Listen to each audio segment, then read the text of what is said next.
चलो अभी मैं आपकी स्क्रीन के ऊपर आपको दो फोटोज दिखाता हूं। ये दोनों फोटोज एक ही इंसान की है और ये इंसान एक सेलिब्रिटी है। अगर आप इस पहली फोटो को देखोगे तो इसके अंदर इस इंसान का चेहरा बड़ा नॉर्मल है और नॉर्मल सा ही दिखाई दे रहा होगा, जैसे कि सबका चेहरा दिखाई देता है। लेकिन अगर आप दूसरी फोटो की तरफ देखोगे तो सेकंड फोटो में कैसे इसका चेहरा अचानक से इतना ज्यादा ग्लोइंग दिखाई दे रहा है, यानी इसके चेहरे में एक अजीब सी चमक दिखाई दे रही है। तो क्या इन सेलिब्रिटीज को कुछ ऐसे हैक के बारे में पता है जिसकी मदद से ये अपने चेहरे पे इतना ज्यादा ग्लो ला पाते हैं? और आखिर इन सेलिब्रिटीज के क्या पिंपल, एक्ने जैसी प्रॉब्लम नहीं होती क्या? और अगर होती है तो आखिर इनका सॉल्यूशन क्या निकालते हैं? अब यही सेम सवाल मैंने डर्मेटोलॉजिस्ट जो कि स्किन डॉक्टर्स होते हैं उनसे पूछा और उन सभी डॉक्टर्स ने एक ही आंसर दिया कि ये कुछ अलग नहीं कर रहे हैं, पर ये सब लोग कुछ ऐसे साइंटिफिक डेली रूटीन को फॉलो कर रहे हैं जिसकी मदद से इनके चेहरे पे इतना ज्यादा ग्लो हम सबको दिखाई देता है। तो चलिए आज उसी साइंटिफिक मेथड को, उसी डेली रूटीन को मैं आपको डिटेल से समझाता हूं।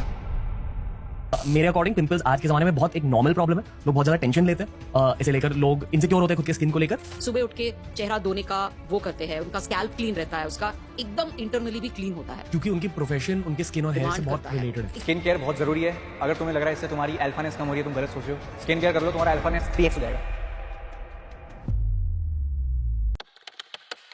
तो हाय एवरीवन, मेरा नाम है प्रशांत। अब आप सोच रहे होंगे कि आखिर इस टॉपिक के ऊपर आज मैं वीडियो क्यों बना रहा हूं, वो भी एक स्किन केयर जैसे टॉपिक के ऊपर। तो देखो, आज से कुछ समय पहले मैंने एक ऐसी रिसर्च पढ़ी जिसको सुनकर मैं शॉक हो गया। एक रिसर्च कंडक्ट करी गई थी ब्रिटिश जर्नल ऑफ डर्मेटोलॉजी की तरफ से। इस रिसर्च से ये पता चला कि ये जो पिंपल्स जैसी प्रॉब्लम होती है, एक्ने जैसी प्रॉब्लम होती है, इसकी वजह से यूथ, इसके अंदर 52% लोगों का कॉन्फिडेंस डाउन चला जाता है। यानी जो प्रॉब्लम है ना लो कॉन्फिडेंस की, उसका one of the biggest reason निकल के आ रहा है ये पिंपल, एक्ने और बेकार स्किन। इसलिए आज इस पूरी प्रॉब्लम को मैं आपको डिटेल में समझाऊंगा, इसका सोल्यूशन भी बताऊंगा। बट उससे पहले मुझे एक सवाल आप सभी से पूछना है, क्या ये जो प्रॉब्लम है पिंपल्स हो जाने पर लो कॉन्फिडेंस फील करना, क्या आपके साथ भी होता है? अगर होता है तो कमेंट में यस लिखना, और अगर आज तक ऐसा नहीं हुआ तो कमेंट में नो भी जरूर लिखना। लेकिन मुझे पता है इस वीडियो के कमेंट में 80% लोगों का आंसर यस ही होगा। तो चलिए समझते हैं आखिर ये जो पिंपल है ना, ये आते कैसे हैं। साइंटिफिकली अगर मैं आपको बताऊं तो बहुत सारे मिथ्स हैं जो कि लोग आपस में बोला करते हैं। जैसे कि 3 सबसे बड़े मिथ हैं। मिथ नंबर 1 कि जो पिंपल होता है ना, अगर आप इसको दबाओगे तो ये पिंपल खत्म हो जाएगा, यानी ये गायब हो जाएगा। एकदम झूठ है, ऐसा बिल्कुल भी नहीं करना है। मिथ नंबर 2, अगर आप फास्ट फूड खा रहे हो तो उसके अगले दिन ही आपके चेहरे पे पिंपल आ जाएंगे। ये भी एकदम